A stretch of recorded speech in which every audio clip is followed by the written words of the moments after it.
House of Dragonis მესამე სეზონში მოვლენები უკვე ყოველგვარ პოლიტიკურ დიპლომატიას გასცდება. ჯორჯ მარტინის წიგნის ცეცხლი და სისხლის მიხედვით ეს სეზონი იქნება ყველაზე სისხლისმღვრელი, სადაც ორივე მხარე უმძიმეს დანაკარგებს განიცდის. აი მოვლენების დეტალური ქრონოლოგია და განვითარება. 1. საკლაპავის საზღვაო სასაკლაო, The Battle of the Dollar. სეზონი დიდი ალბათობით დაიწყება იმით, რაც მეორე სეზონის ფინალში მომზადდა. Eilond Hightower-ის მიერ მოკავშირედ აყვანილი ტრიარქიის ფლოტი, ესოსის სამი ქალაქის ალიანსი, მოემართება კორლის ვალარიონის საზღვაო ბლოკადის გასარღვევად.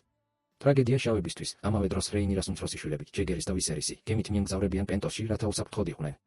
მათ გზას სწორედ ტრიარქიის ფლოტი გადაუჭრის. პატარა ვისერის მტრები ტყვედ ჩაიგდებენ. ჯაკერისის თავგანწირვა, პრინცი ჯაკერის ველარიონი, რეინირას უფროსი ვაჟი, თავისი დრაკონით ვერმაქსით და ახალი დრაკონის მხედრები, ულფი, ჰიუ და ადამი, ბრძოლაში ერთვებიან გემების გასანადგურებლად. ბრძოლა საშინელი და ქაოტურია. ვერმაქსი ძალიან დაბლა დაფრინავს, ისრებით დაშავებული ზღვაში ჩავარდება და იღუპება. ჯაკერისი ცდილობს გემზე გადახტომას, მაგრამ მტრის მშვილდოსნები მას ისრებით განგმირავენ. შედეგი, შავები მართალია მოიგერიებენ ფლოტს, მაგრამ რეინირა კარგავს თავის მემკვიდრეს და უფროს ვაჟს, რაც მას საბოლოოდ დაუკარგავს მოწყალების ნებისმიერ სურვილს.